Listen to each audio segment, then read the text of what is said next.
Thanks very much for coming out, and Veronica, thank you for coming to talk to us. Speak up, Francis. Okay. Yeah, so thanks very much for coming out tonight. So I'm Francis Vanek from the School of Civil and Environmental Engineering at Cornell.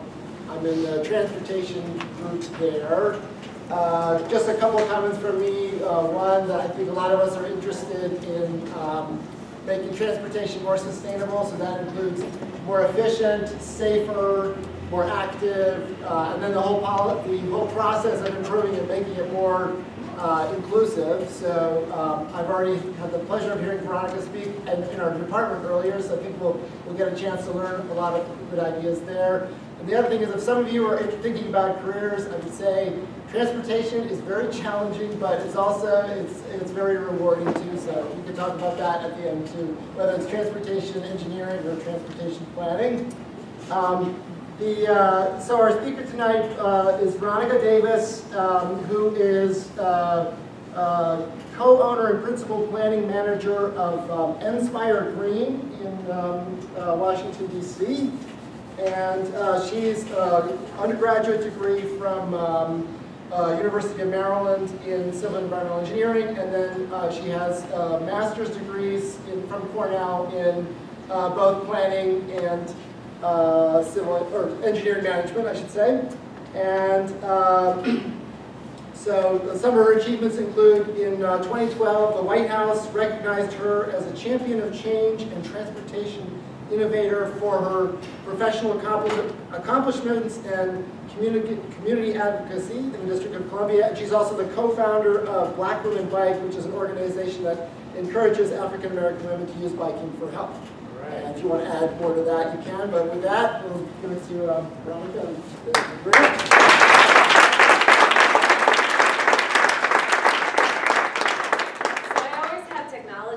I think it's my sparkling personality that makes it so. Hopefully we will have no issues tonight. So a little bit more about me. As Francis mentioned, I'm the co-owner of Inspire Green, and I met my business partner Chauncey Lundy when I was a graduate student at Cornell. And we were, she went to Florida State for her graduate program, and we met at a leadership conference for the National Society of Black Engineers. And part of the mission of NSBE is to increase the number of culturally responsible Black engineers who positively impact the community. And so in thinking about the mission, and both of us coming from both in engineering and just, both of us came from grassroots organizing backgrounds. She's from Selma, Alabama. I don't think you can get more grassroots and organizing than that. And I have activist parents who met on NC State's campus protesting. And so we said, we wanted to have an engineering company, but we didn't just want to focus on the engineering part. It really is about people. So we said one day we'll start a company. So we went on about our business. I worked for the federal government. I worked for a private sector firm. I worked for the city of Alexandria as a planner. I did all of this when I was 10.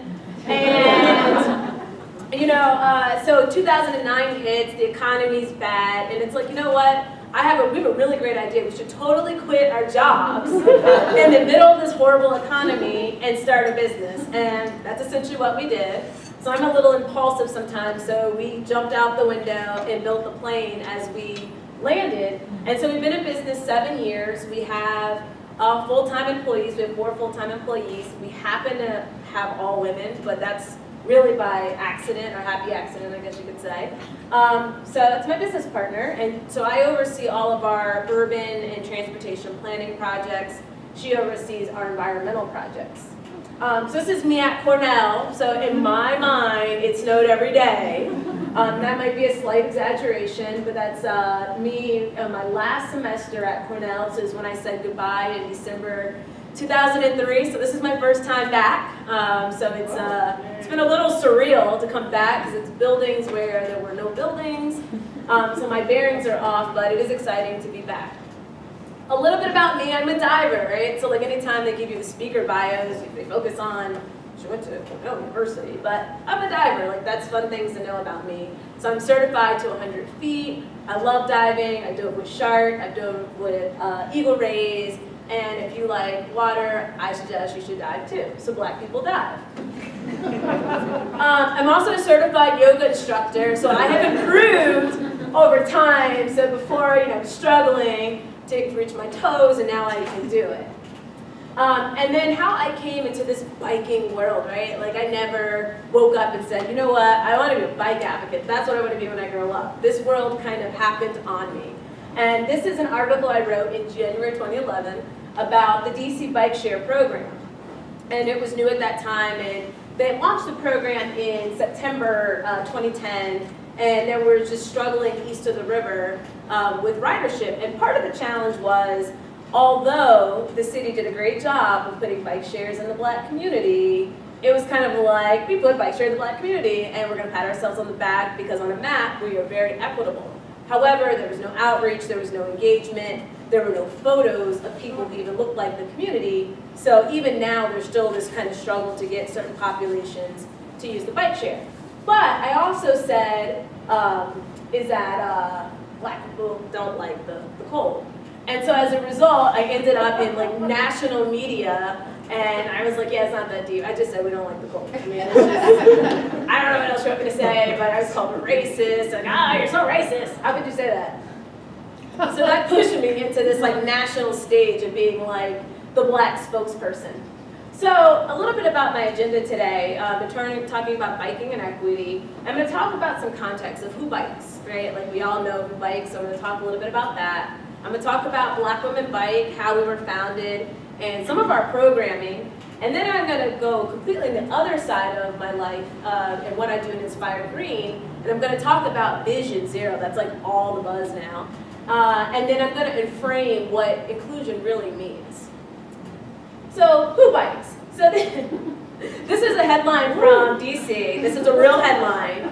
And so if you can see, motorists are fuming as bicyclists pack roads. But this is a picture of Libya, right? That has nothing to do with the title, right? And this is the context that of what's happening in the District of Columbia, where people really feel like there's a war on cars. We are trying to take people's beloved cars from them, and how could we possibly do it? The all-powerful, mighty bike lobby. Like, that's what we're trying to do. So this is the bike community, and what tends to happen, and I've seen this at the National Bike Summit and all these old talks, is when we say cyclists, this is actually who we mean. Let's just be real. These are people who, this is my friend Brian, so he's allowed me to make fun of him. But, we know who they are. They tend to be, and in DC anyway, they tend to be young, they tend to be white, they tend to be male. They like going to bike stores with bike, paraphernalia on the front.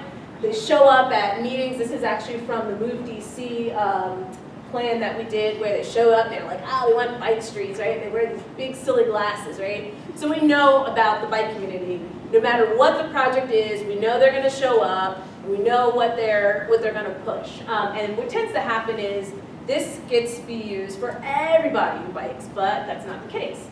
Because they're people who bike, and these are people who are going about their day. These are pictures in the city. They are urban youth, which is euphemism for Black kids. And they're biking around, and they have their own bike share program. It's called, behold your bike, I'm gonna go around the city. And they're biking. And they may have a destination in mind, or they may not. And then in DC, we actually have a large population of El Salvadorian population. Many of them are service workers, and many of them bike is their way for getting around. But when we talk about the bike community, they're not included. And the problem is that we actually don't have much data on them. We know they exist, but we're not doing counts when they're moving. So we do our counts like we do our car counts during the peak hour in the AM and the PM in the downtown area or the heavy traffic roads. But a lot of times they're moving at off-peak. They're moving very, very early in the morning before the buses are running. They're biking in the midday or on the weekends to get around. There's also people who have access to the bike. So one of the things that drives me absolutely nuts is everyone's like, we need to give the poor Black kids and the poor Latino kids bikes. But they have bikes. This is a picture from the Edgewood Terrace community. It's public housing in DC. And so we went there to do outreach and engagement, but we actually showed up with a bike mechanic. Because the challenge is that they have bikes, but many times they need a little bit of repair, a little bit of TLC, and it's extremely expensive to take your bike to a bike shop. And so our bike mechanic ended up fixing almost 50 bicycles. I mean, they were coming out the woodworks. I was like, where are these bikes coming from? And the mom was like, go get the bike out the closet. They were coming out the closets and from everywhere. And so there's a misconception that people don't have a bike, but they do. But a lot of times it needs repair. And then, this is Cortland Malloy. So the backstory on him, he works for the Washington Post. And he has been fueling this war on cars. And I call him Uncle Cortland because he's like that drunk uncle that you love, but they're going to say something inappropriate at the most inappropriate time, right? And one of the things that Cortland, he's been made it his personal mission to go after cyclists, right? Because he feels like they're ruining the fabric of DC. And he's even coined myopic little twit. And those are people who want bike lanes, cupcakes, dog parks, and they're on social media tweeting about it. And so Cortland Malloy wrote an article about how wouldn't it be great if someone just put a broomstick in the bike spokes and then the bicyclists went falling all over the place. So it's really people who they complain all the time about cyclists, but secretly they want to ride. So I got him on a bike, right? So he wrote the article. I was like, I'm not going to protest. Cortland, come out and meet me. So he met me. And we rode around. He actually had a camera on him. He's got the look of anguish on his face. But he actually enjoyed himself. We took him around the city, and I can't say that I changed him completely, but it at least gave a chance for him to see how other people view the world. And so a lot of times in papers they'll say, there's the no way, no how cyclist. I don't really think that that's the case. I'm convinced I can get anybody on a bike. And I think sometimes with the no way, no how, we just need to invite them and just say, hey, just come for a bike ride. We don't need to fight. We don't need to get caught up in all of that. And Cortland is my case study on that one. So moving in a little bit into Black Women Bike and how it came to be. So again, I didn't wake up and say, we should totally start a bike group. But what was happening in 2011 when we started the group was you had the bike share program, you had a mayor who was really pro-biking. And so there was this whole theme that bike lanes were for white people. And this is a time in the city we had a lot of tension, we had a lot of development. I mean, DC, I don't know if any of you have been to the city regularly, it is changing really fast. We are right now at 1,000 new residents a month. In the last decade, we've added over 100,000 residents, and it's not stopping. I mean, I live in the Navy Yard. Every time I walk out my building, there's a new building. And it's like, oh, there's a new building. Every time I go away and come back, there's a new building. So it's a rapidly changing city. And so bike lanes became a way to talk about white people without talking about white people. It's really rude to talk about people of a different ethnicity. So we don't talk about it. And we have all these coded languages. So we say things like, I am a native Washingtonian. I'm a fourth generation Washingtonian. And that's a way of saying, I'm Black, my family's Black, we've been Black our whole lives, and we lived in the District of Columbia. And then there's newcomer, right? And that's the way of saying it. And that is typically young, typically white people. And that's a way to talk about race without actually getting into the dynamics of race.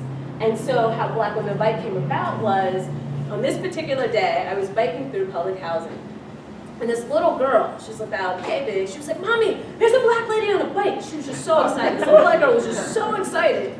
And I was like, okay, I'm not Michelle Obama, but I'll take it. If anyone's excited to see me, I'm happy. And so I was talking to my friend Najima and Insay about it. And so then we just started using the hashtag Black Women Bike. And they were like, oh, we should start a Facebook group, because why not? I told you I'm impulsive, I just do things. So I was like, start a Facebook group. And so it was just the three of us. And then we started having these monthly rides. We're like, oh, I guess we should have some monthly rides, right? So we had these monthly rides. So we've grown now. We have almost 1,700 women that are part of the group. And it's everything from women who maybe did centuries, but would never think to bike on the streets of DC. So we've gotten them biking on DC.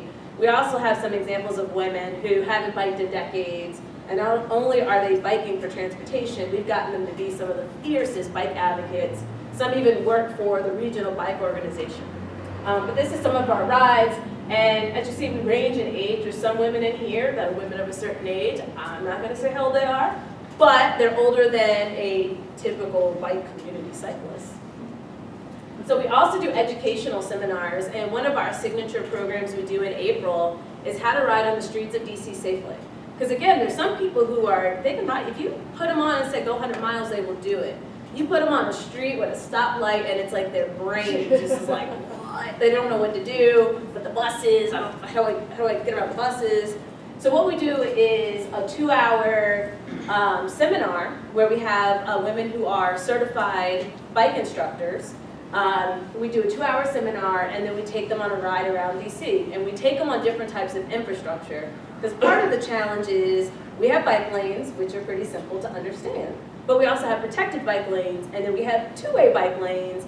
And if you haven't biked in that before, you're not necessarily sure what to do. Or we have a bike box, and people are like, huh, I never knew what this bike box was for. And then we have mixing zones, which are really interesting. And if you ever just want to test your life, go into the mixing zone because no one knows what to do. It's like the greatest thing ever, right? So we do educational seminars. We also have one in the winter, and it's how to bike in the winter and at night.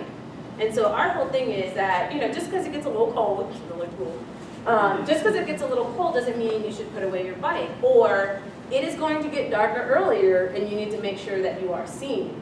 And while, some people say, well, cyclists shouldn't have to wear bright colors, that is one theory.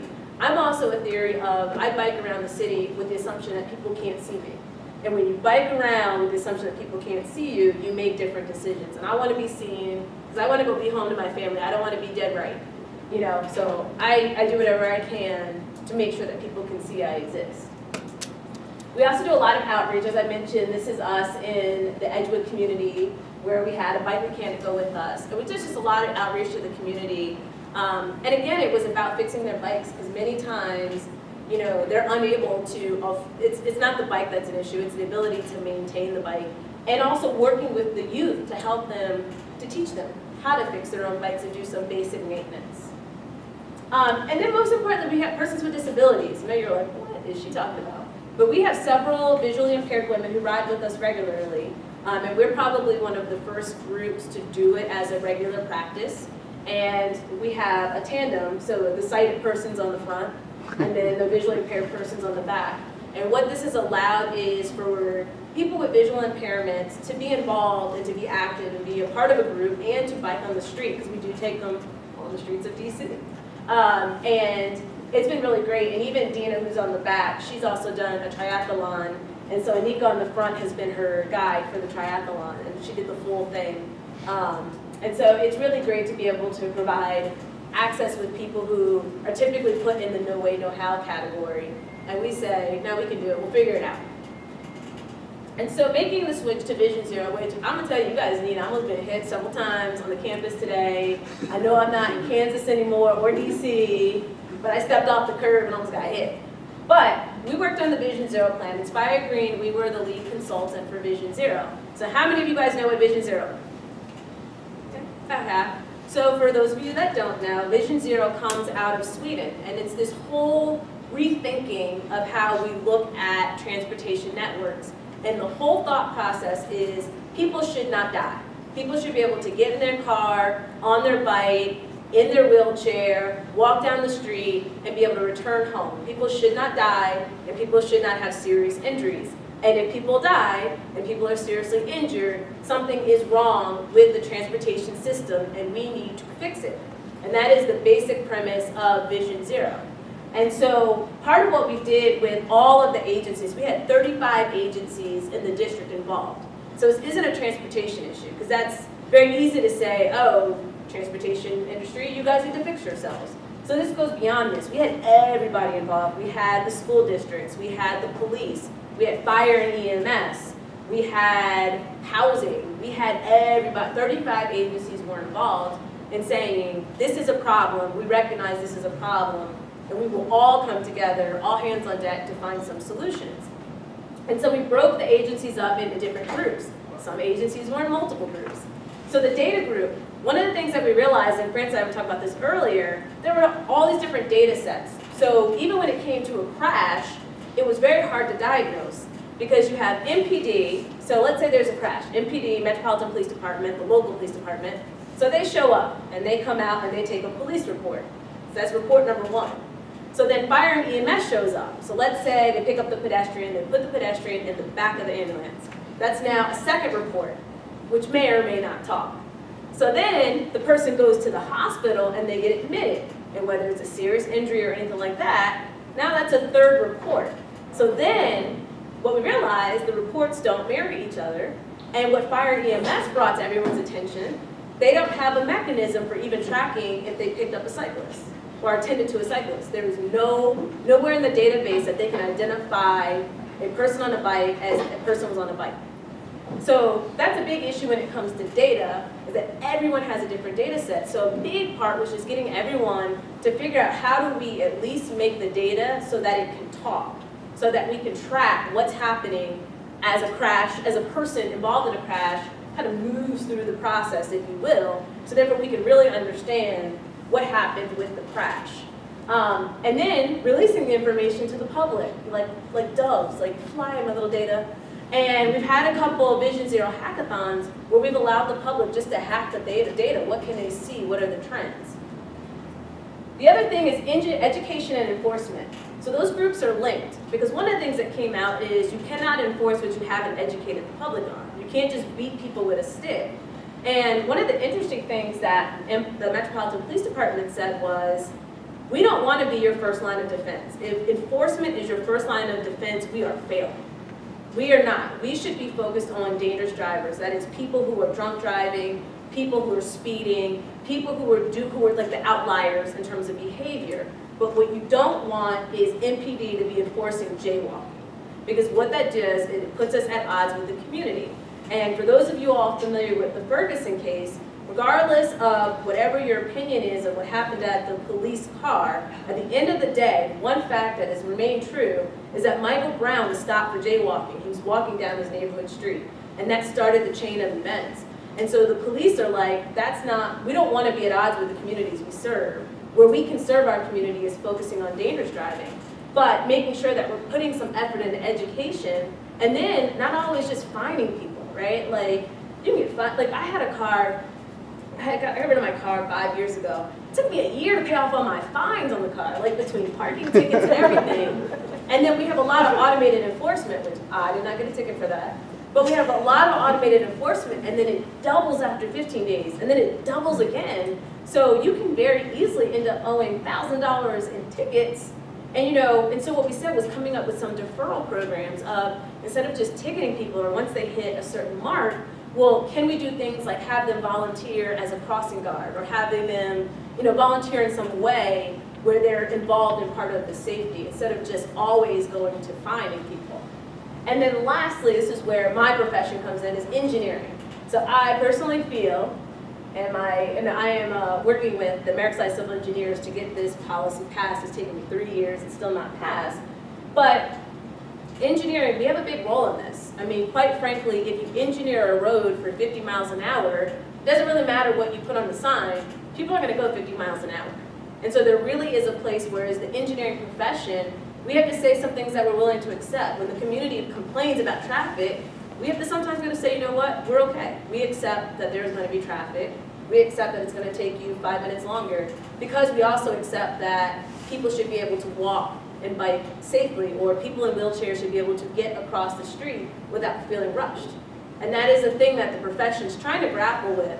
But engineering becomes really important, and what tends to happen is, they lower the speed limit, and that's great, but you haven't changed the design, so people are still going to go 50 miles an hour. And so in building the VisionZero plan, we started off by benchmarking what some of the other cities were doing. And then we had a lot of interagency meetings, which really is like therapy session. Like, I definitely felt like I was like Dr. Phil or something with these agencies, because so many of them are at just odds with each other, or they've just never all been in the same room. Public engagement was a key part of putting together the plan, and then we also had stakeholder meetings. And so the top 3 concerns that came from the public was, number 1, speeding drivers, number 2, distracted drivers, which the police department actually started doing some stings where they would just do walkout, and they were actually pulling cars over for being on their phone and texting, which is illegal in the district. And then people ignoring traffic signals, and that was kind of a universal, everyone is ignoring the traffic signals. And so what we did for public awareness to really make sure, because if we said VisionZero, people would be like, what? And the other problem in DC is many of the native Washingtonians think that there's a plan to remove all the black people. So if we went in the black neighborhood and just was like, we're at a meeting about VisionZero, they're gonna be like, see, we told you you had a plan. You should now put a name to it. So we did go out to every community. So this is the photo of the district. We went to all 8 wards, and then in some cases we went to 2 different locations. One extra location we went to is where there's a streetcar to get a sense of how do people feel with the streetcar, and then the other one where we could pick up some more tourists and visiting people. Because we wanted to get a sense for what do people coming to the district feel about safety, and do they feel safe walking around? And so we talked to 3,000 people. So over the span of 10 meetings that took place over 3 weeks, each meeting was 2 hours long. Even in the pouring rain, people stopped to talk to us. And so my biggest thing, if you learn nothing from me, at least just take your meetings to the street. Like big public meetings, they don't work, I hate them, my clients love them, I absolutely hate them. And the reason why I hate them is anytime we have a big public meeting, the people who show up are the passionately for or the passionately against. And every time I've had a meeting, that's the case. Versus we reach people who are never gonna come to a meeting, but we heard their stories. And we did a quick questionnaire with all of the residents. And some of the things that we heard were, oh yeah, I lost both of my sons in a DUI. And then this mother starts like pouring her heart out. And so it's very easy to get caught up of, oh well, only 26 people died on the roads of DC, that's not too bad, right? That's cool, who's gonna volunteer to be 26 this year, right? Because if no one's gonna volunteer, then we have to reduce that number. And to the 26 people that died, they had family, they had friends, they had coworkers who are mourning their loss. And that is what we heard when we were on the street, and we used a lot of that to frame the VisionZero strategies and really make the case for why this is important. We also gave people a little swag, and it's actually kind of cool to see, even now, you know, almost over a year later, to see people walking around with their VisionZero bag and their VisionZero sunglasses. And the other thing that we did was data crowdsourcing. So there's data about crashes, which I'll get to in a second, but a lot of times the way the engineering profession works is, let's say you and your neighbors say, you know, the people are really blowing through this stop sign and we should have a traffic light, right? So then the engineering standards, well, I warrant, and we say, oh, I'm sorry, 5 people have to die for to give you a traffic light. So then you're like, darn, we're at number 4, we just need one more death, and we're in there, right? We get our traffic light. And that's kind of silly, right? Like in the way that the profession is very reactive, or we wait till someone dies and then we go and have meetings to talk about, okay, why did someone die? Let's come up with some solutions, right? But data crowdsourcing was a way for us to get a sense of where are the issues so that we can be proactive, so we're not waiting for people to die or waiting for people to get hit. And this is actually available online. People can download it on GIS. People can play with the data all they want. And it's over 4,500 data points that we got from the public. And it addresses things like where people are speeding, where there's no access for people with disabilities, where the signal timing for the pedestrian isn't long enough, right? Because that's not something people really complain about, right? They complain about it, but no one ever does anything about it. No one tells the city that, hey, I need more time to cross the street. So we were able to get all of that data. And the great part is, so this is just for people walking. We did this for people walking, biking, and driving. So this is crash data. And so what the crash data says is, whoa, people are getting hit in downtown, right? This is downtown DC, right? So when you go to the monuments, you can get hit. And this is where, like, it is lighting up, right? So people are getting hit. People are also dying in those areas. But then when we looked at the concerns map, we say, look at this. This is lighting up. But it's not quite crashes to that same level. So it allows the city to go in and say, be proactive and say, what's happening? Because clearly there's a concern. There's not crashes. So why aren't there crashes? Is it that they're unreported? Is it that they're not crashes because people aren't walking, and that's where they would like to walk? Is it that it's so dangerous that everyone just expects it to be dangerous? Or are there near misses where we've just gotten lucky and no one's actually been hit? And so what the city is doing is using all these concern maps to really take a deeper dive and say, what's happening in these areas where it's not quite crash, but there's clearly some concerns. And so they're working on smaller studies now to go into these neighborhoods and see what's happening. And these are just some of the example strategies. So one is safety through placemaking. One of the things we talked about was doing some curb bump outs so people can just get across the street, but do it in a way where it could also be green infrastructure, or it could also be public art. And in terms of implementation, one of the strategies that came out of this was street harassment was a major issue as it relates to VisionZero, because it causes people to make unsafe choices.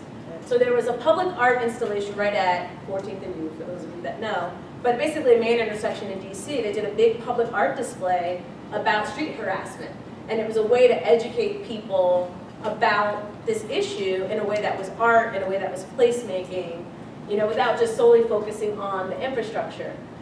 You can see number 2 was universal bicycle training for second graders. So this year, all DC public school kids got bicycle training and education. And I think that's a really great thing to keep kids involved. And what I'm hoping, not that I have any say in this, but I am hoping that there is like a follow-up, like Bike Education 202, like an advanced level, to keep people thinking about it. The other thing that we looked at was arterial safe zones. So right now, there's like, okay, no speeding around school with schools in session. But this was saying, let's take it a step further, and if there's a school, you just shouldn't speed, period. Because while school may not be in session, kids are still playing in the playground or playing in the field, and there's still a potential for children. Or if there's senior centers, we have a lot of senior wellness centers and senior wellness villages. And so anytime you have a vulnerable population, maybe we need to just slow the traffic down. And so this is being piloted now in different places, and is supported with automated traffic enforcement, which, despite being a big moneymaker, has been working to reduce people speeding around the city. And so, with that, as I wrap up, so get your questions ready, get your pens ready. So framing inclusion. So one, it really is about engaging non-traditional partners. One of the things that we did, this is from Move DC, which is the city's multimodal plan. So typically what happens when it comes to things like transportation, we engage ourselves. We engage the bike advocates and the walking advocates, and we're like, this is so great, we've engaged people. But really is about getting beyond that. It's working with people who provide services to low-income individuals. It is about working with homeless advocates. I can say for Move DC, we talked with people who provide services to the homeless, because regardless of how you look at it, they are part of the transportation network if they are on the sidewalk. And one of the things that we found for many homeless in DC, biking is their preferred way to get around because they don't want to be on public transportation because they're embarrassed. And also, a misconception about the homeless, many of them actually have jobs, and they're going to jobs at a regular basis, and they need a way to get there. That's one of the things that we found in DC, and so making sure to engage homeless advocates, and where you can, even members of the homeless community. Veterans advocates are huge because, at least in DC, a lot of the homeless also tend to be veterans, and that's a way to reach that group. And then you have veterans who are, persons who are disabled. Youth advocate, immigrant services provider. I can tell you, we do have a population. Some of them are undocumented. I don't know who is or who isn't. I don't really ask questions because we're a sanctuary city. And even prior to the existing client, there's always a challenge when you are an outside of their community and you're going in. But, we want to make sure that we are providing adequate transportation services because many of them are, service workers are working on construction, so they're moving at off hours. So how do we make sure we're providing the services that they need? So it's working through people who they trust to give and get information. So we work through some of the churches. We work through some of the people who just help the populations. And so I think that is an important group. Disability and mobility advocates, and you really got to engage everybody because every disability is so different. We're working on a project now. It's called Inclusive Transit. And this is the first time in my career I've actually had to do an entire public meeting for persons with disability. Usually at a public meeting you accommodate, right? So we make sure it's ADA accessible and did a good job. People in a wheelchair can come in, but imagine playing an entire meeting around people with visual impairments and hearing impairments and, all types of mobility challenges. So it's been a really eye-opening thing. I didn't even know there was a such thing as ADA compliant pins until we went through this process. But making sure that the disability mobility advocates are in the room, And then LGBTQ, particularly as it relates to street harassment. That is a population that feels unsafe walking down the street. And so making sure that we're engaging in that, we're creating an inclusive society for them to be able to move around the street, even in a progressive city like DC. Focusing on understanding the needs of the community. This has been a big thing that I've pushed a lot of people, particularly even with bike advocates. I think sometimes, what I've seen in the district is bike advocates have their agenda, rightfully so. That we need to have protected bike lanes, but it's to get through the community, not to that community. And so making sure to be a little patient sometimes and figure out what are the needs of the community. How do I allow my desire to also meet the need of that community? And it could be maybe that community has had some challenges with public safety. Well, that's eyes on the street. Or maybe there's speeding challenges. Well, we can slow the cars down with this bike infrastructure. But showing how what I need also can fit your need.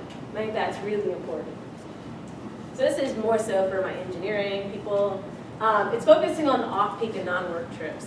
The thing that drives me absolutely nuts is we do really great with focusing on rush hour, like getting people wherever they need to go. We do horrible on the fact that that's only 2 trips that people make a day from working to home. Most people are making upwards of 11 other trips a day, and that's every time you walk to the grocery store, you walk to go get lunch, or you walk to go get dinner, or on the weekend you go to the grocery store. All of those are trips. So making sure that we're also thinking about those trips, particularly as it relates to biking, while we're doing that. Because I know one of the things that was interesting in DC is, in downtown areas, there's all this bike parking, or even bike share stations. But even just in the neighborhoods, there was no bike parking at the grocery store. So it's like, okay, I'm just supposed to bike to work. Is that how that works? Because I got a whole bunch of other trips to make. And I will say, even as someone who I love to bike, I don't bike to work. I know, it's like a travesty. I'm the co-founder of Black Women. Where's the camera? I am the co-founder of Black Women Bike, and I don't bike to work. I don't, because I am not a morning person, and so anything that requires thinking in the morning is a challenge for me. It is true story. But I bike on the weekends. That is my main way to get around on the weekends, is by bike. So really making sure that focusing, particularly for anyone getting new people on a bike, you can't get them to bike to work. It's just not going to happen. It's a lot for some people to process. But you can get them to bike to the grocery store or bike to come visit you. Engage young people. For the VisionZero plan, actually neglected to put this in the VisionZero part. In the VisionZero plan, we had a summit with 200 youth. And we got them involved, and we asked them, they created PSAs on ways to message to each other. They created tweets and social media stuff, and in a language that I feel just recognize I'm just too old to understand at this point. I don't know if something happens and all of a sudden you're like, I don't know what you're saying to me. I can? Yeah. Okay. So what Urban Dictionary is like been the greatest thing for me now that I'm old, because I'm like on fleek. On fleek. Okay. And it even shows you how to use it. We have to sometimes use it. Yeah, and it shows you how to use it in a sentence. I'm like, this is great.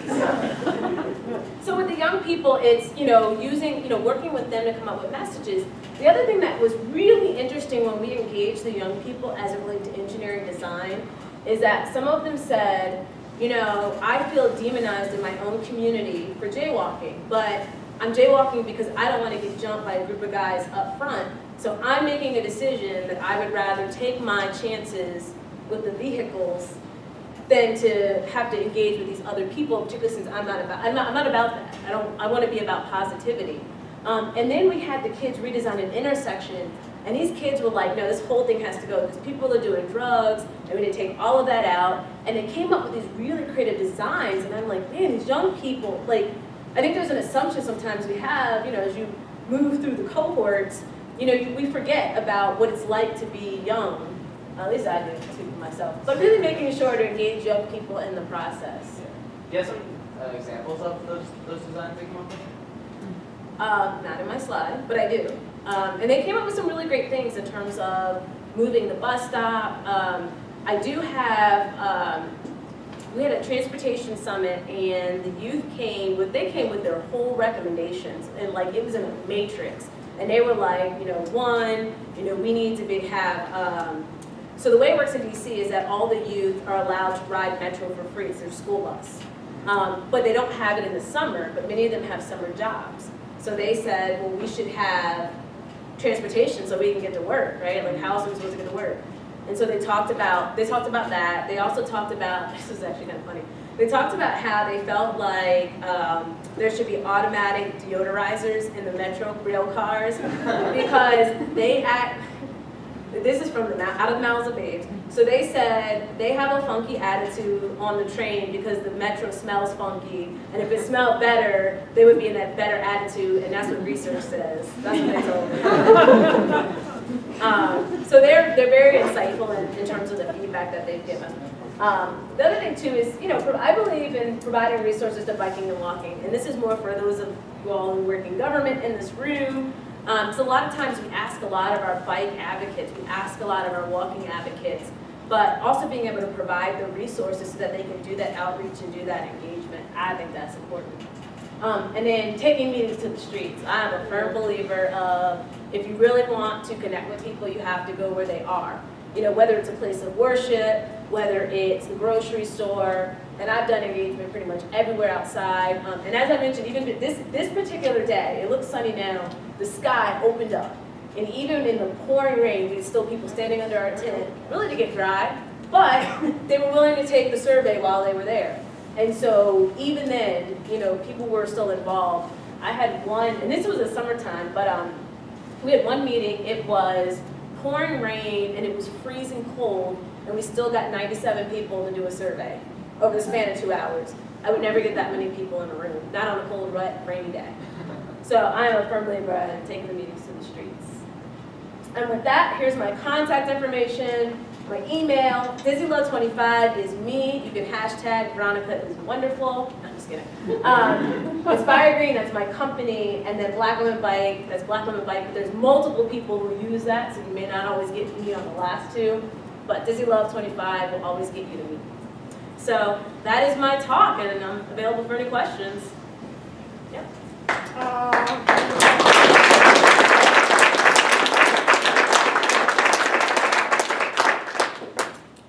Thank you for being so edifyingly eloquent, and your sense of humor is fabulous. VisionZero, I was one of the many, many advocates in NYC that got it to happen. And it was from the bottom up. It wasn't through city agencies getting in a room together initially. That was the trajectory that ended up happening, because you got to get the city agencies in the same room. Right. You so remind me of someone that I have great affinity for to this day, Jane Jacobs. And I thank you so very much for that. And lastly, have you ever connected with transportation alternatives in NYC? No to the second question. Thank you regarding Jane Jacobs. One of the things that did come out of the DC VisionZero plan, so it did happen because the advocates pushed the mayor. I mean, they made it an election issue, to which then she put it in her transition plan. I was on the mayor's transition team, and I also made sure to kind of put it in there. But I would say even more so is we did have a meeting with stakeholders once the strategies came out, and we did make some adjustments. And the city has provided grants now to many of the advocacy groups in order to implement. And as an example, there's going to be a VisionZero Summit hosted by the Washington Area Bicyclist Association on March 31st. And that's all grassroots. They provided funding, I don't remember how much exactly, to another. Tomorrow. Yeah, pretty much. Oh, no, March 31st. 31st. Sorry. Then there's they provided money to Gearing Up Bicyclists, which is just a nonprofit group that works with youth to expand their work with youth, particularly as it relates to bike repairs. And it was a sizable grant. I don't remember offhand, but it was at least $80K. So the city has done a lot of grants to the advocacy groups that they can help in the implementation. It doesn't put it all in the city to get it done.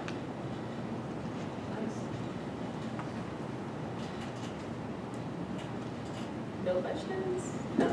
So you're talking about advocacy groups. Is there, how much coordination, because obviously there's a a lot of overlapping goals, objectives amongst the groups, but they may find themselves sort of, especially with grants, maybe going after the same resources. Is there very much kind of collaboration and coordination between those groups to tackle objectives as a collective? Absolutely. So the big organization in the DC area is the Washington Area Bicyclist Association. They have several thousand members, and they make up all of DC, Maryland, and Virginia. They are probably about 90% white, and it's very heavily male. And that's the big group. Black Women Bike, we're a sponsored project of WAPA, so they're our fiscal sponsor for our 501c3. So they see that there's a place specifically for our group. There's also the Women in Bicycles program, which has a different focus, which I know people say, well, you guys should combine, but we actually have very different demographics. Even if you take race completely off the table, it's very different demographics. Women in Bicycle trends young. It trends 20s, maybe early 30s. Black Women Bike, we trend older. I'm probably one of the youngest people, and I'm looking at 40, very, with squinty eyes, but I'm looking at it, it's like there. And I'm one of the younger members of Black Women Bike. We trend older, and for whatever reason, we also trend very popular with retirees.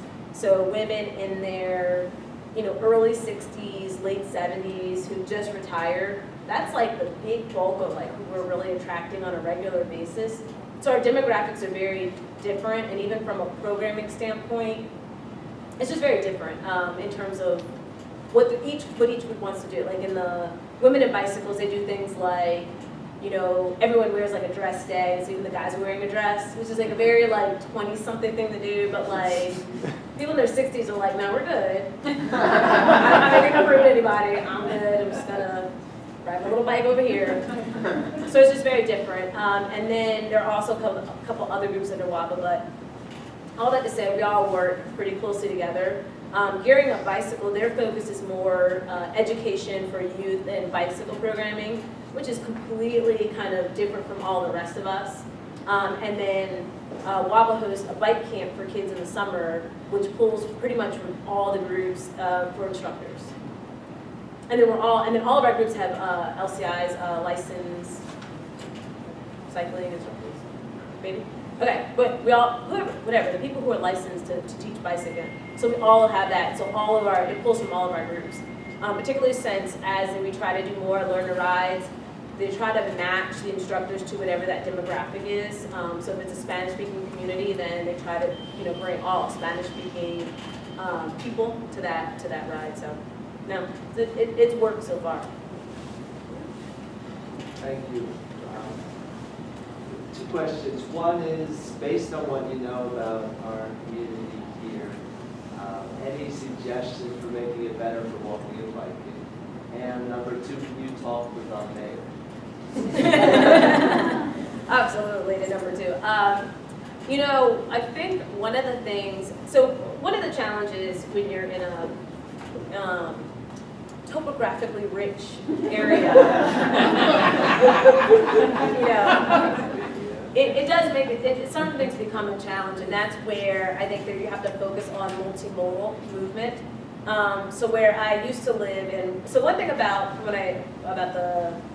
DC and the bike share. So the bike share that's east of the river, which is where Black people live, So east of the river, there's some bike shares, it's not used, and so everyone's like, oh, Black people don't want to ride a bike. And there's a lot going on, but topography is a major issue.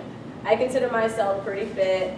I can, even on my really nice bike, there were days when I used to live over there, I was like, nope, not happening today. I'm gonna put this bike on the front of the bus, and I'm gonna sit in the front, and that's just gonna be what it is. So one of the things that we had to focus on in that area is multimodal usage of accepting people aren't going to bike up the hill and people aren't going to walk up the hill, and that is perfectly fine. But you can take the bus to the top of the hill and put your bike on the front, or you can take your bus to wherever you're going and then walk or bike. So it doesn't have to be, particularly when you're trying to get people out of a car, people think of a car as, okay, well if I drive to your house and I go home, I got to drive home, otherwise my car's at your house, right? That's kind of silly. But people take that mindset into biking and walking for whatever reason, that if I bike to your house and I have to bike home, I don't have to. I can bike to your house and then bike to the bus and then bus home, or take Uber home, which or Lyft, whatever. And my big thing is I wish the ride share, which some of the taxis actually do have bike racks on the back, which I think is like the greatest thing ever. But sometimes it's just you don't want to bike home, or things happen, you know, you get a flat tire. So I think really focusing on multimodalism. I can also say, having almost been hit since I've been walking around here, is I think really there's an opportunity for Ithaca to focus on safety in a way that isn't just throwing stop signs up everywhere, but doing things that let people know that they're coming to a crosswalk. Because I think one of the challenges, particularly when you're in communities where you're constantly dealing with ice and salt and all that, you know, it's always going to just erode your crosswalks. So thinking of, are there opportunities to be decorative in your crosswalks? Or is there opportunity to use different types of materials, whether it's bricking or changing the color, but something that signifies to people, okay, I'm arriving to a crosswalk. And you guys have wide streets. I mean, I think some of your lanes are too wide, and I felt like this as a student, even though I didn't really know I felt that way. But sometimes lanes are they're just too wide. I think that, and that goes back to my point, you can put whatever you want as a speed limit, but if you have a 12-foot lane, people are gonna drive fast. But if you start to narrow the lanes, particularly if there are no buses, you can go as low as 9 feet. Some people don't like it, but just looking at narrower lanes to make it feel more narrow. Those are just kind of the small things. Say narrow lanes, everyone's like, oh, good. What have you found works in terms of motivation? Okay, so in DC, it might be, parking can be really difficult and really expensive. You can get that here as well.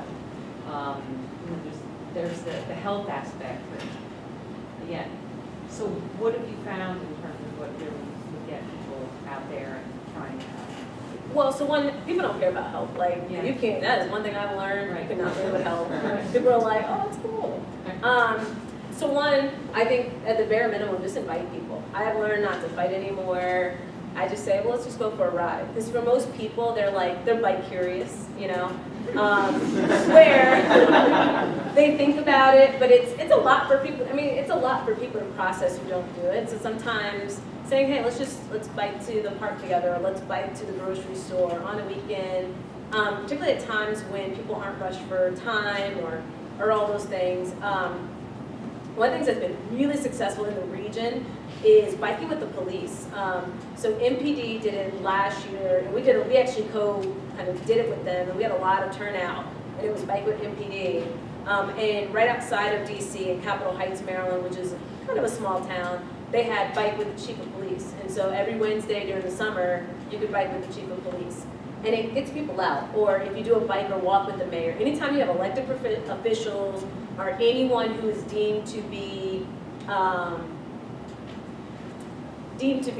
prominent person in the community, anytime they do anything, people are going to show up. So if you had a bike with the mayor, and I'm going to put him or her on the spot, I don't know who it is, but if you do a bike with the mayor, and that's how you can shame them, you know, but if you do a bike or walk with the mayor, people will come out. It's just because it's with the mayor.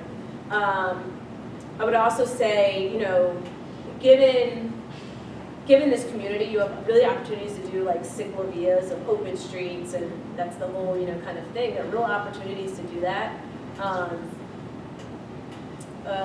We do that. Yeah. Oh, well, there it is. Streets Alive, yeah. April 30th. All right, April 30th. It's 5 days after my birthday. Yeah, I mean, that's a great thing. That's a great way to get people out. I think that for events like that, and I don't know if you guys do it, but couple it with bike repair. I cannot emphasize that enough, because people who have bikes, it just needs a little TLC, and it's expensive to take it to a bike repair shop. Mm-hmm. Anytime you have a bike event, definitely pair it with some type of a bike repair clinic.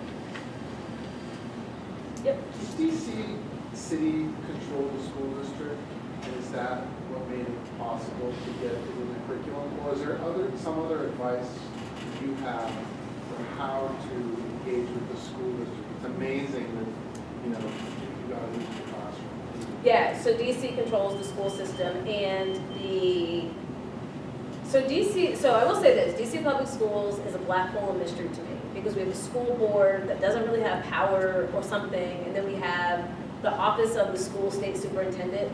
I have no idea how all that, I don't have kids in the school system, so it's like, it's a mystery. And we have a whole lottery system for school, it's a lot. But that being said, the school was a part of our VisionZero plan, and so that also helped to be able to get it into the school district.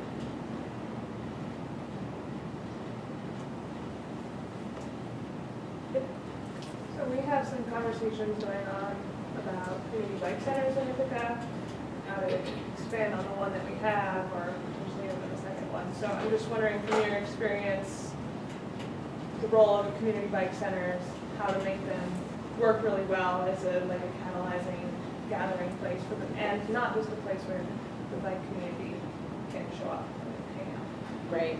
Well, I know that we don't necessarily have any. So most of the community bike centers, and do you mean like an actual like a co-op or like bike repair, fix it type things? Yeah, What do you mean by like bike center? open shop, help repairing and working on bikes, education, classes, that kind of stuff. Yeah, so I'm trying to think. So some of ours are a little bit different. So some of them are just kind of open that anyone can go to. And what they do a really good job is pairing up with another community group. So like with one's called the Bike House, and it's a co-op. And so we've partnered with them to do bike repair clinics for our members. And I know that some youth groups have gone and like partnered up, and they do clinics. A lot of our bike shops are honestly our biggest kind of where they'll let us borrow a bike mechanic, or we've done how to buy a bike in a bike shop. That's probably been our biggest kind of thing. And the other thing that the bike shops have done is that they have rides, and it's just a fun ride. Like it's not a put on your Power Ranger spandex and clip in and we're gonna go ride. But they have like a cupcake ramble, or one bike shop has created like a whole culture around it. The other interesting thing is the bike shops are partnering with like the arts community. So we have a lot of murals around DC that have been done by Words, Beats, and Life, which runs the Murals DC program. And so they've done things like Bike the Mural Day. And so they'll pick X number of murals in a part of a city, and bike is just the way to get around. So it's not necessarily a biking event, it's just that's the easiest way to get from all these different murals to be able to see it. So there's been a lot of kind of little things like that. The other thing is, I know in Arlington, there's Phoenix Bikes, but they focus on youth, and the youth repair bikes and then sell them as a way to then continue to fund the organization, and they actually make a lot of money. And a lot of people I know go and get their bikes. That's really it's very hard to get used bikes in DC, just because of the way our laws are set up. You have to have, for a bike shop to sell a used bike, they'd have to have a pawn license or something silly like that. So no one wants to deal with it. So typically what happens is you give your bike to a Virginia-based group or a Maryland-based group, and then they resell it. So Phoenix Bikes does a lot of great work like that.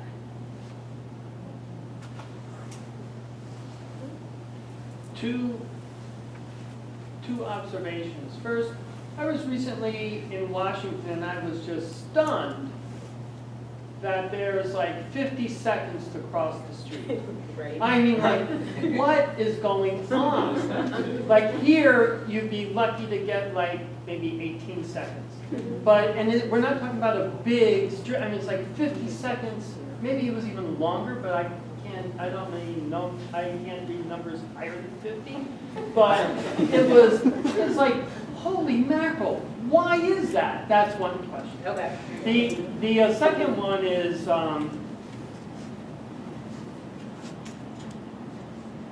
we have a lot of people hit by drivers turning left.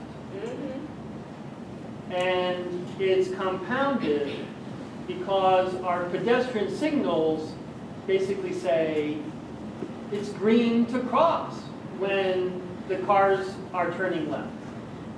And that is why I would just rather jaywalk than, I would rather have a protected, so a person turning left be going through a red light to turn left, rather than have somebody coming out of the blue and killing you while you're crossing left. Yeah. So why DC? So the first question: why DC has longer lights? Part of that comes from, and I can say that I think VisionZero plus changes in the traffic operations group within the District Department of Transportation and changing how they think about traffic has been probably the biggest thing. One of the challenges when you're dealing with traffic engineers, good Lord, is they get so focused on level of service, right? They're like level of service, and that is the cars